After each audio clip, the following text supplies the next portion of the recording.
I was in a death exam. Students who didn't follow the exam rules had their heads explode. The proctors wouldn't help, they'd just twist your head off if you got an answer wrong.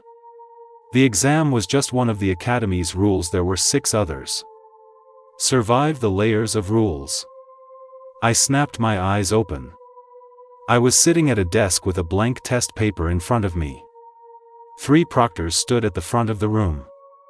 I realized I was taking the academy's freshman placement exam. A slip of paper was tucked under the test. I looked down at the exam rules printed in black ink. 1. Exam time, 90 minutes. 2. Maximum score, 100 points.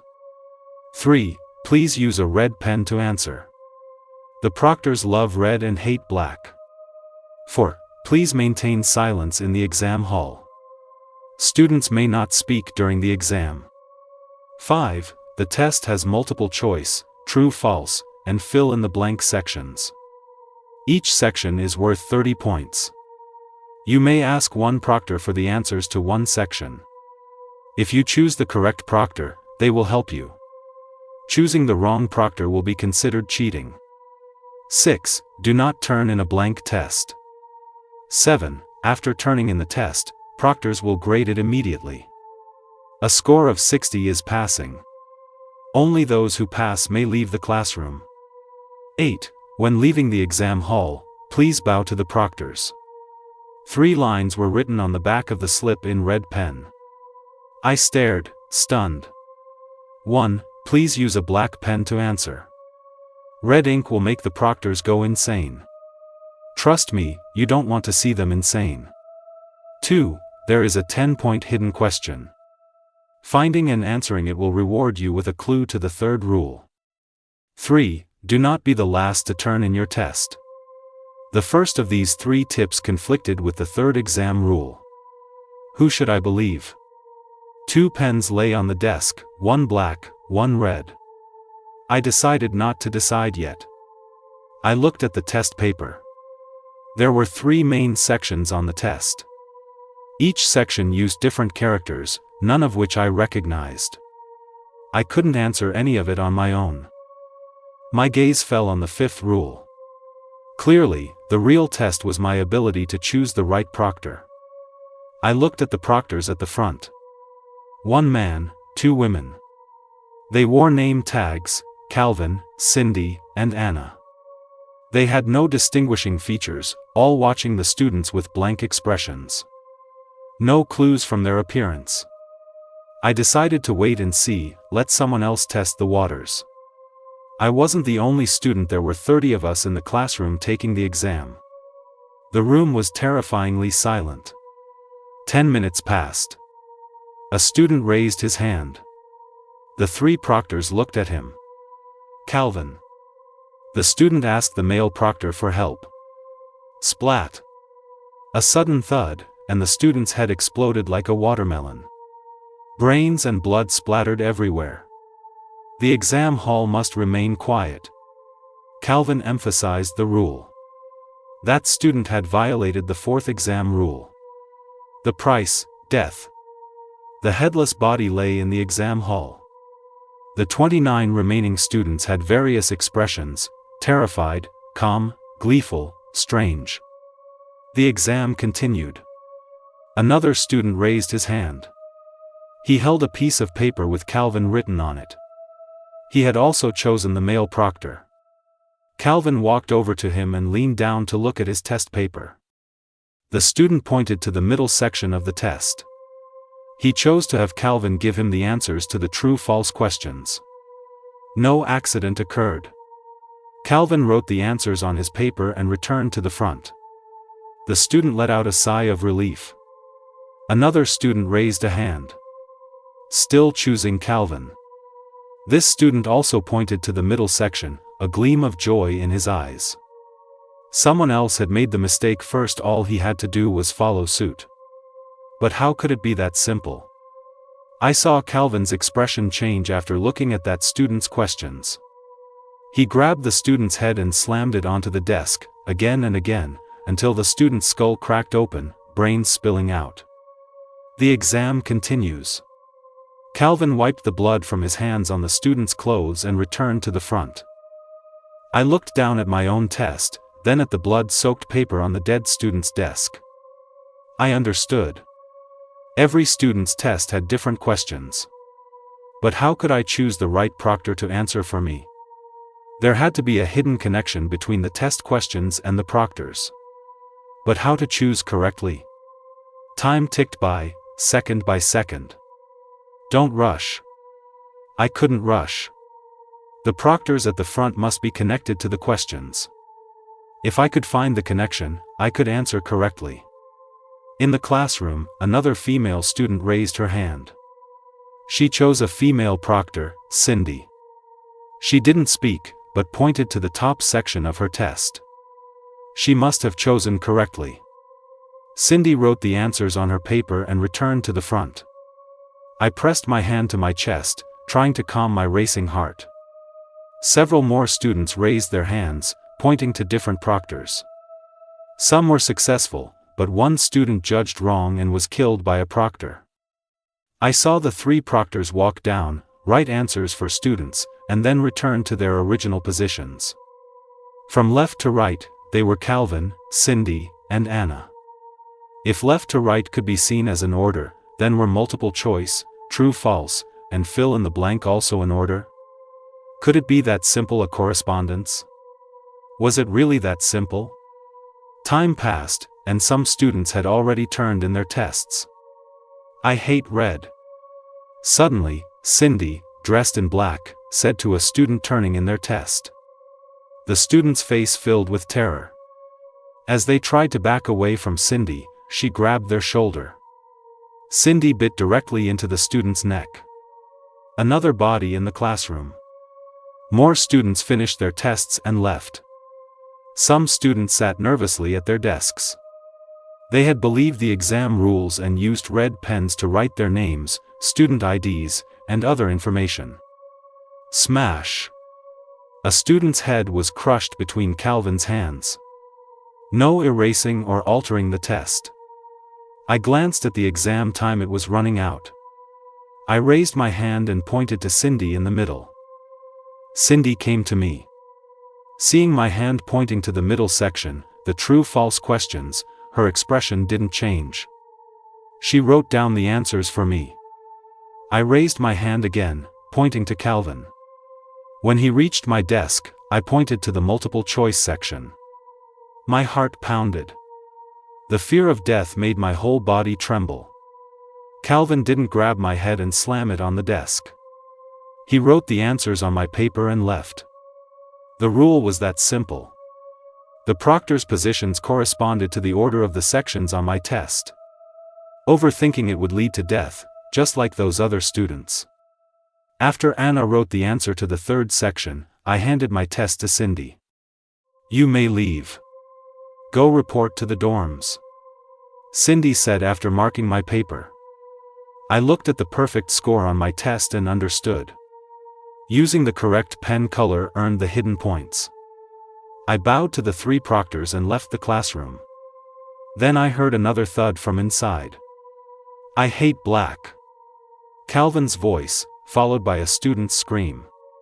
So, different proctors hated different colors. I quickened my pace. I wanted to live. "You are assigned to dorm room 401. You must obey the dorm rules. 1. There is a ghost in the dorm. Do not reveal your real name. 2. If you leave the dorm after 10 p.m., turn left and do not look back. 3. The dorm is a quad, but only 3 people live there. The other one is not human.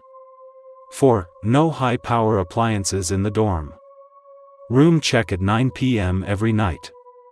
5. If you need help, find the RA. You can trust the RA, it's safe around them. 6. Keep doors and windows closed. There are no birds in the academy, and none outside the dorm either. 7. Do not discuss the dorm rules. I pushed open the door. 3 students were already in the dorm room. They had all finished the exam early. After introductions, I learned their names, Ethan, Lucas, and Alex.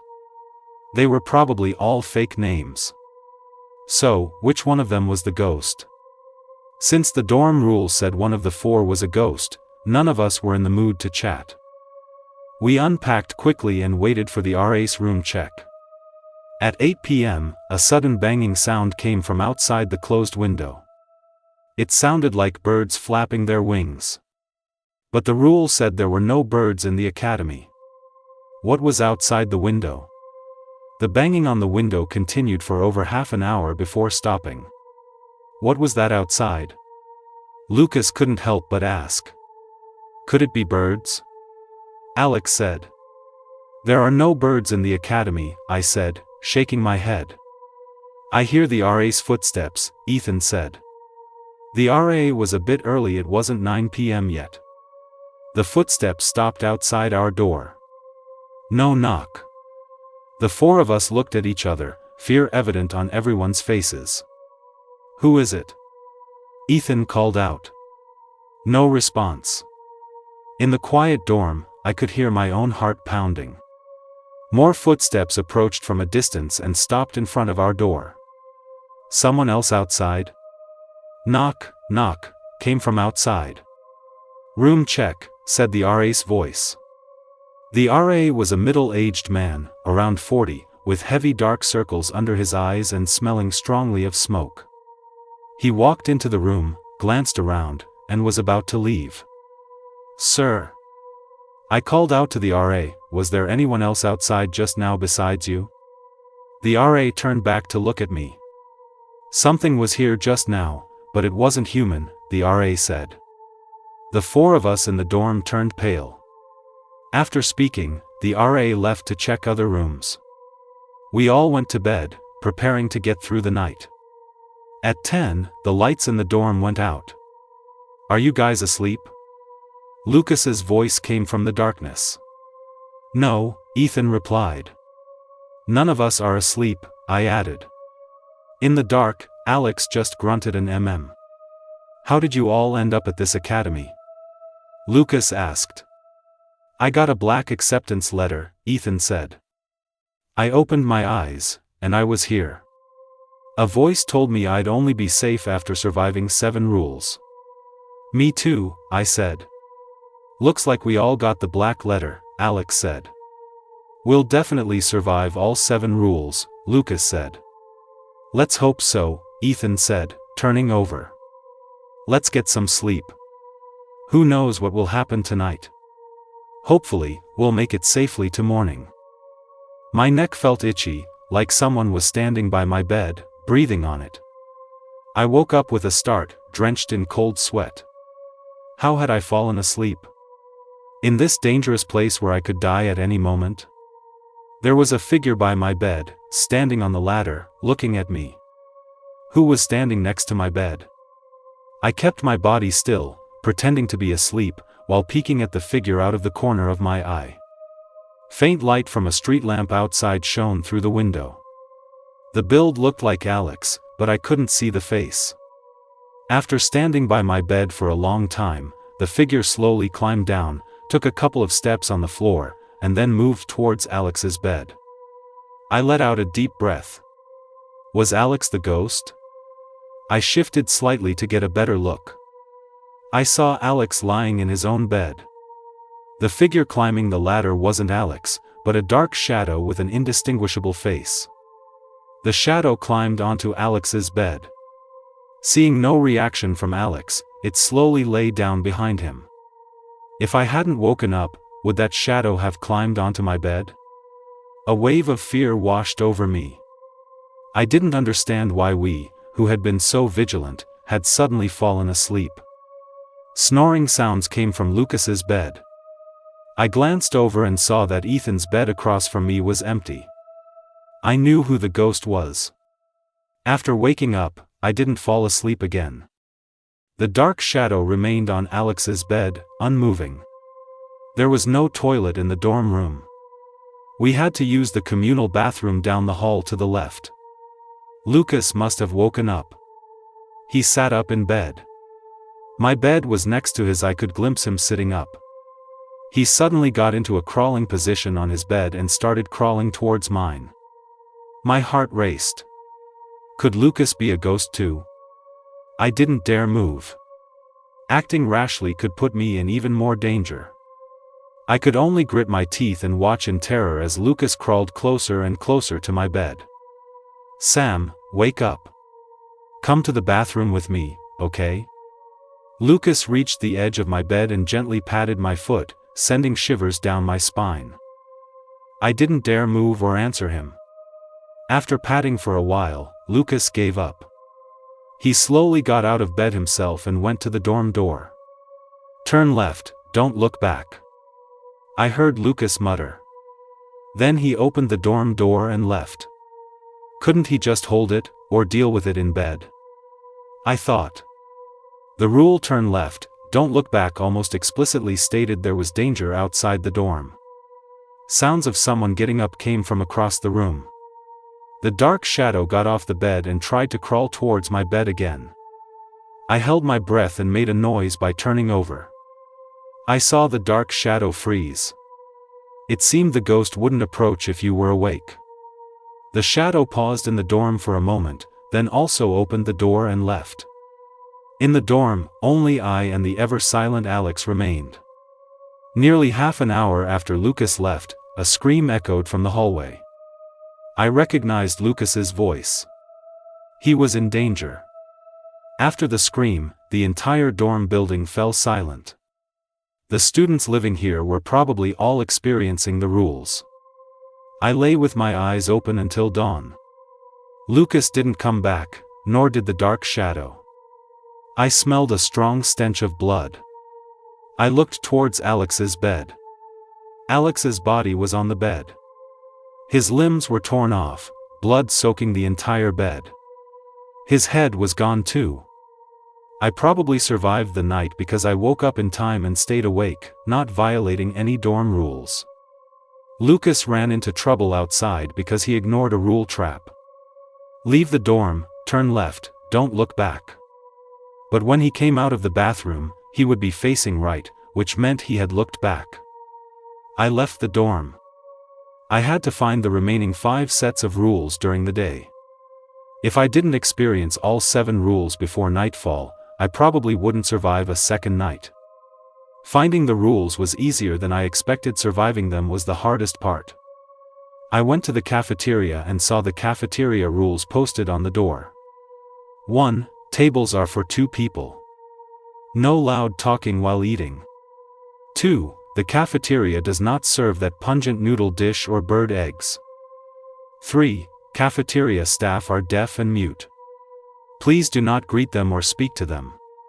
4. Mealtime is 30 minutes. Do not exceed this time. 5. The cafeteria does not do takeout. 6. Do not waste food. The rules seemed simple, no obvious danger. I walked into the cafeteria, found an empty seat, and wondered how to order. Other students trickled in, and one sat down across from me. "Sir, I'd like an order of the spicy boiled meat," a girl said to the server. I turned my head away, not daring to watch what would happen next. The server brought out a bowl of the spicy boiled meat and dumped it all over the girl's head. Then he held her head down and smashed her skull with the ladle in his hand until she stopped making any sound. Rule 3. Do not greet or speak to cafeteria staff. Ordering food counted as speaking to them. I noticed notepads at the serving window, but no pens. Watching the girl's blood stain the counter, I realized how to order. I used the girl's blood to write my order on a notepad slip and handed it to the server. He gave me a bowl of noodles and then motioned for me to leave the counter. I returned to my seat and found 2 bird eggs in my bowl along with the noodles. Fear gripped me. Rule 2. The cafeteria does not serve bird eggs. So where did these bird eggs come from? Had I already broken a rule? I finished the noodles, leaving the 2 bird eggs, hesitating whether to eat them. In the cafeteria, another student broke a rule. I didn't know which rule he broke, but the head of a boy sitting alone suddenly exploded. Then, like firecrackers, the heads of every student sitting alone burst open. Rule trap. Rule 1. Tables are for 2 people. Students at tables with fewer than 2 people violated the rule and had their heads explode. The student across from me and I exchanged a glance, relief on both our faces. I realized the bird eggs might also be a rule trap. Rule 2, does not serve that pungent noodle dish or bird eggs, could perhaps be interpreted as not serving them together, but they could be served separately. That would explain why there were bird eggs in my bowl. And if I didn't eat the bird eggs, would violate Rule 6, do not waste food. Thinking this, I swallowed the bird eggs whole. No danger occurred. I stood up and left the cafeteria. I had now found 3 sets of rules: exam, dorm, and cafeteria. When I left the dorm, I had seen my class schedule on the desk under my bunk. Art class from 9 to 11 a.m. Free period from 1 to 5 p.m., could go to the library or sports field. I went to the academic building and saw students already waiting outside the art room. Their faces were pale, expressions desperate. Did you guys also get a black letter to come to this academy? A tall boy asked the students present. Yeah, several students chimed in.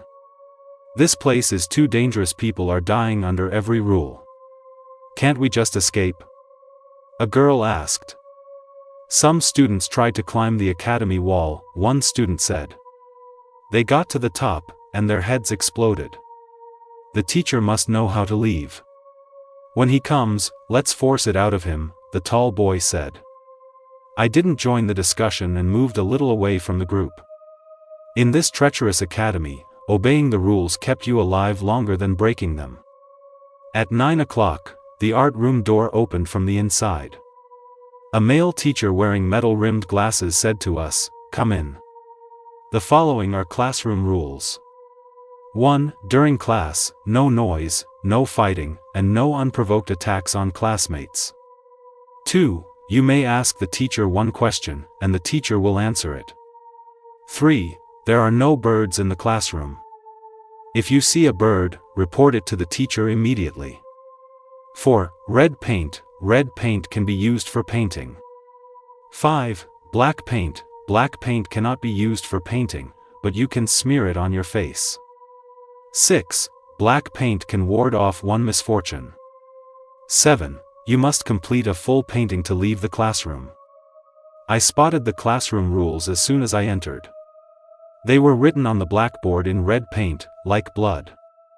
I found a seat in the middle of the room and stared at the canvas in front of me. On the white canvas, the assignment was written in red paint: paint a bird. I looked at the assignment, then carefully at the rules on the blackboard. I realized that after finishing the painting, I would face a huge crisis. But the rules offered clues, so there was a way to solve it. Please begin. Once you've completed your painting, class is dismissed, the art teacher said from the front. I dipped my brush in black paint, smeared it on my face, and then began to sketch a bird crookedly on the canvas. I heard a thud behind me and felt something splatter on my back. I turned around, my body jolting in shock. Behind me, a student's head had exploded. But he wasn't dead. Instead, he dipped his fingers into the blood from his neck stump and began to paint on his canvas. The thing behind me wasn't human. Fear made my painting hand tremble uncontrollably. I could even hear the headless student behind me humming a tune as he painted. The commotion behind me also caught the attention of other students. I can't take it anymore. The tall boy threw down his brush and rushed to the front. He grabbed the art teacher's collar and yelled, "Tell me how to get out of here." In this bizarre academy, the students' courage bloomed at that moment. Several students threw down their brushes and rushed forward to surround the art teacher. Fear was on their faces, but suppressed anger made them confront it. "No one can leave," the art teacher said, pushed into a corner by the tall student, looking up at the students surrounding him. "I don't believe you." The tall boy yanked hard, tearing the teacher's clothes. I could see that below the teacher's neck, his skin was covered in burned scars. "I have answered your question," the art teacher said, looking at the students around him. He raised his hand and made a fist-clenching gesture. Rule 1: No noise during class. All the students surrounding the art teacher suddenly showed expressions of agony. They clutched their stomachs, curled up on the floor, screaming in pain. I saw the tall boy's face turn ashen, his stomach splitting open. The stomachs of the students around the teacher also tore open. Countless rats poured out of their bellies, scurrying around the classroom. Ah! Ah! A girl screamed. Splat! The head of the girl who screamed exploded, blood spraying onto her canvas. The classroom floor was littered with bodies. Under the art teacher's eerie gaze, countless rats streamed out of the classroom. Time passed. Only 7 students remained in the classroom. On my canvas, I had drawn a somewhat simple bird and then colored it black, a crow, an ominous bird. What did you draw?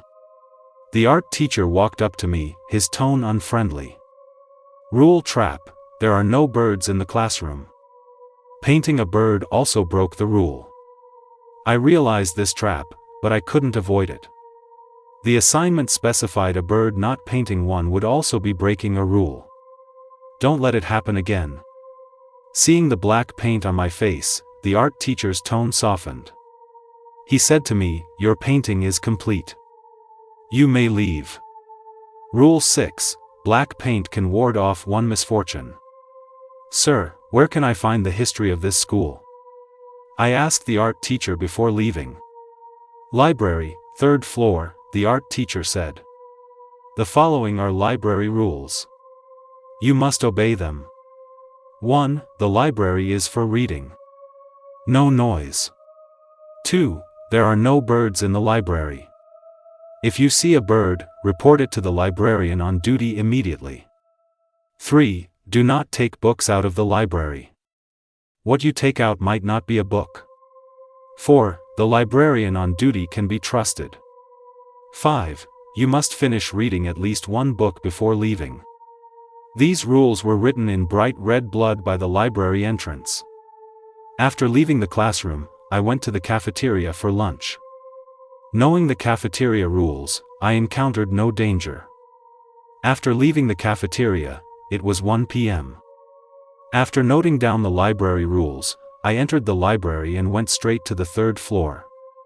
On the 3rd floor shelves, I found a book titled The Academy Chronicle. I found a place to sit and opened the book. The book was densely packed with characters, but apart from the title, I didn't recognize any of them. I put the book back and looked at others. Like the Academy Chronicle, I couldn't read the words in the other books either. It was as if these books weren't meant for us. There were few students on the 3rd floor, scattered in 2s and 3s. Everyone warily glanced at other students from time to time. They were searching for students who could understand the books. But these students engrossed in reading weren't necessarily human. A male student walked up to a seated female student and whispered, "Hey, can you understand these books?" The girl frowned at him. I watched the student. To have made it to the library, he must have survived several rounds of rules. Why was he still so reckless? Then I thought that everyone experienced the rules in a different order. Perhaps this was his first one. That would also explain why in every rule, some impulsive or careless people always died. I hate being disturbed when I'm reading.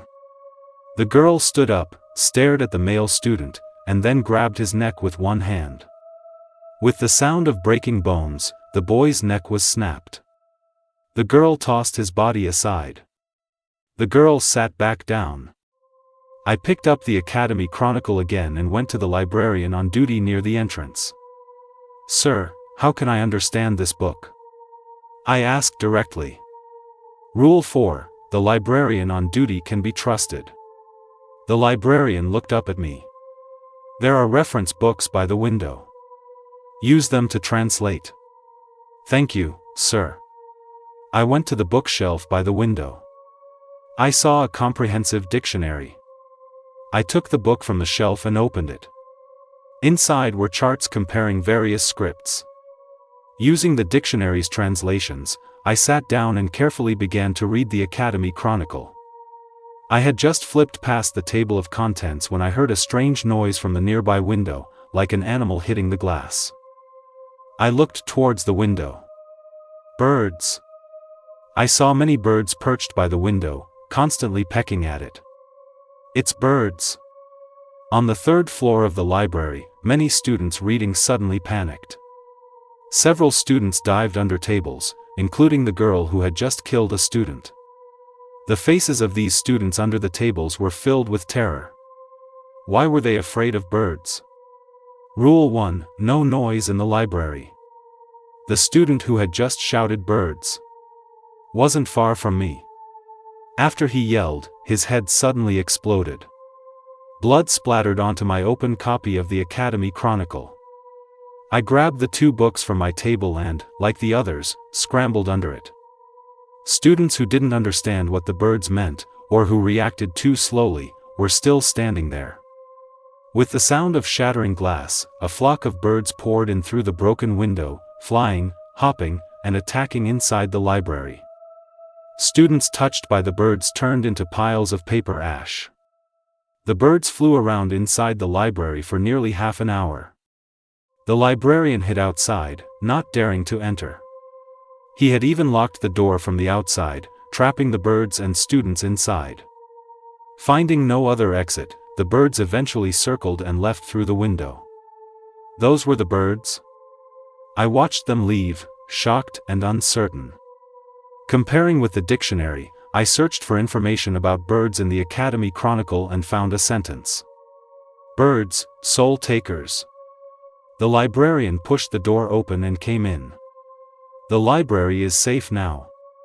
Please finish the book you are reading and leave. I crawled out from under the table and sat down again.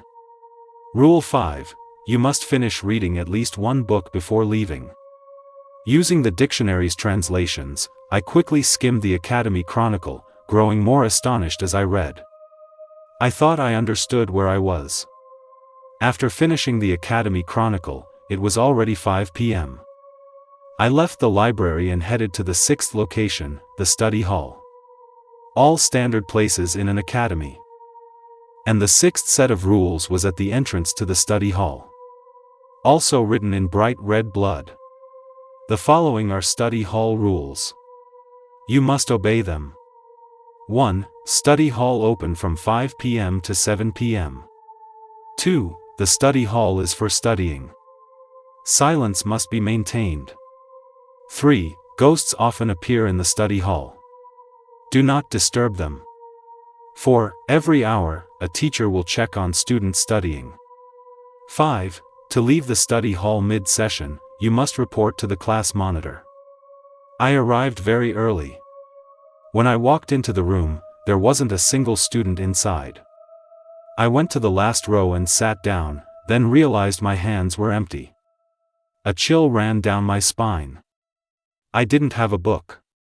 Without a book, what would I study? Could this be a rule trap? Would I die immediately? I imagined my head exploding. I jumped up from my seat, wanting to leave the room. But I froze instantly, cold sweat breaking out on my face. I needed to report to the class monitor to leave. But where was the monitor? I was the only one in the entire room. You didn't bring a book? I heard a voice. The owner of the voice was right beside me, but I couldn't see her. After I had taken my seat, a girl had apparently sat down next to me. Yeah. I forgot it, I replied. You can borrow mine, the girl said. I brought an extra. I saw a book being taken out from under a desk and placed on mine. Thanks, I said, cold sweat still trickling, as I sat back down. I opened the book on the desk. Still characters I couldn't understand. My deskmate must be a ghost. The books in this Tang Academy were all for ghosts to read. I looked around the empty classroom. How many invisible ghosts were already sitting in here? At the door, a student walked in. I saw he was holding a book, no idea where he got it. The student glanced around the room, chose an empty spot, walked over, and prepared to sit down. You stepped on my foot, a voice said suddenly. I saw the student's expression change. He wanted to turn and leave. But he took one step and fell to his knees. Blood poured from the corners of his eyes, his face turned purple, and then he collapsed on the floor, dead. I was glad I had arrived at the study hall earliest. Because we didn't know how many ghosts were in the room, Rule 3 became a trap. For students who came later, every step was dangerous. Because of Rule 2, early arrivals couldn't warn later ones. Otherwise, making noise would get themselves killed by the ghosts. After the second student died, a third one came in a few minutes later. His face turned ugly when he saw the body lying in the aisle. But once you entered the room, you couldn't leave unless you found the class monitor. But among all these invisible ghosts, who was the monitor? The student glanced at me, then walked towards a corner. He went to the very back, sat in the aisle with his back against the wall, and started reading. The rules didn't forbid sitting in the aisle, so he was avoiding risk this way. A fourth student came in, saw the student in the aisle and the corpse, and immediately realized the danger. He copied the other, sitting down in another aisle. When the fifth student entered, there were no aisle spots left for him. Sitting in the middle of an aisle was too risky, a ghost might leave mid-session, and any student blocking its path would surely die. "Excuse me, is this seat taken?" A newly arrived student asked, addressing an empty seat. "No one." "Oh, thanks." The student sat down, pleasantly surprised. Another student came in and said to the air monitor, "I have something to do. I need to leave the study hall." "Go ahead. Remember to be back before the teacher checks on us." A voice, the monitor's, came from the front of the room. That student had only temporarily escaped danger. Later students weren't so lucky. When a third student asked the monitor to leave, the request was denied. That student's head instantly exploded. The monitor could allow students to leave, or refuse. As time went on, there were eventually 5 living students and 7 corpses in the room. No more students came in. "Shoo, the teacher's here to check on us." A voice suddenly broke the silence of the study hall. I could sense my deskmate sitting up straighter. Though I couldn't see her, I could feel her tension. I looked at the front desk, no one. I looked out the window, no one. I lowered my head, staring at the completely unintelligible book, pretending to study hard. I realized the teacher was invisible too. He might be in the classroom right now, watching students who weren't studying seriously. Had I just broken a rule by looking around? Was the teacher walking towards me? I stared at the book, my mind racing, feeling the atmosphere in the room grow increasingly oppressive. No footsteps. No sound at all. A sound suddenly emerged in the classroom, suppressed laughter. A student started laughing. Then the laughter grew louder and louder. I didn't dare turn around, but from the direction of the sound, it must have been the student sitting in the corner of the left aisle. In this oppressive environment, his mind seemed to have snapped. "You, come with me to the office," said a middle-aged man's voice. The laughter stopped, but I didn't see anyone leave. After a long pause, I heard my deskmate sigh in relief. "The teacher's gone," she said beside me. I didn't dare respond, just nodded at the air and wiped the cold sweat from my forehead. I looked back and saw a student's corpse sitting at the end of the aisle. His face was filled with terror, but his mouth was stretched into a wide grin. He had died in fear and laughter.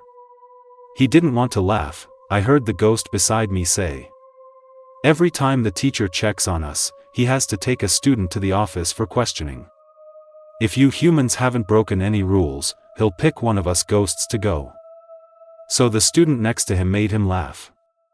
If he hadn't laughed, I would have made you laugh. I really don't want the teacher to take me. My heart sank. Another hour passed in trepidation. Time's up.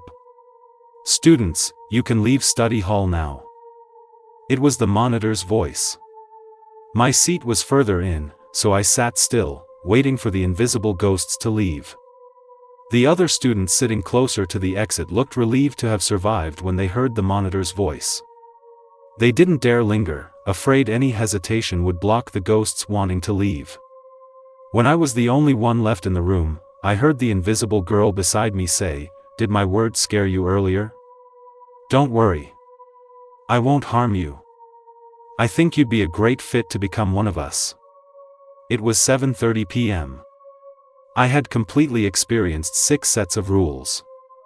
Completing 7 would allow me to survive in this academy. At 8 p.m., I returned to the dorm. Dorm Rule 5, if you need help, find the RA. You can trust the RA, it's safe around them. I asked the RA to accompany me back to the dorm. Inside, I retrieved the black acceptance letter I had left behind. After leaving the dorm, I went to the admin building. The admin building was brightly lit. I entered the admin building with the black letter. Reaching the 3rd floor, I stopped in front of the dean's office. I unfolded the black letter.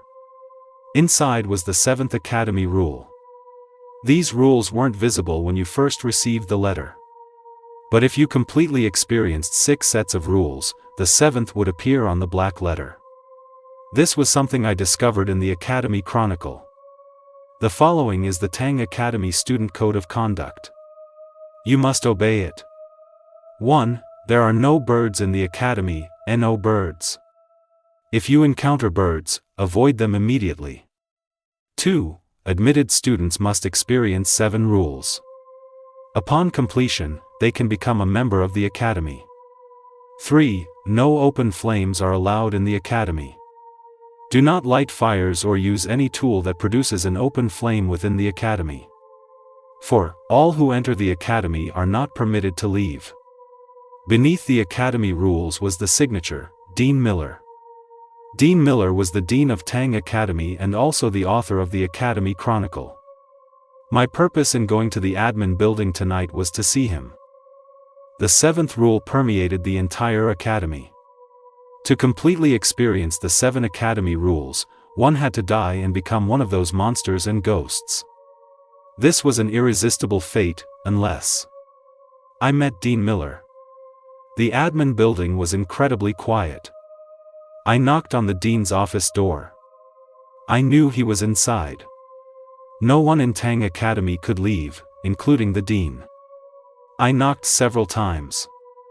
No response. I pressed both hands on the door and pushed it open. The door creaked. I walked into the office and saw Dean Miller. He was sitting at his desk, writing something. He heard the door open and looked up, surprised.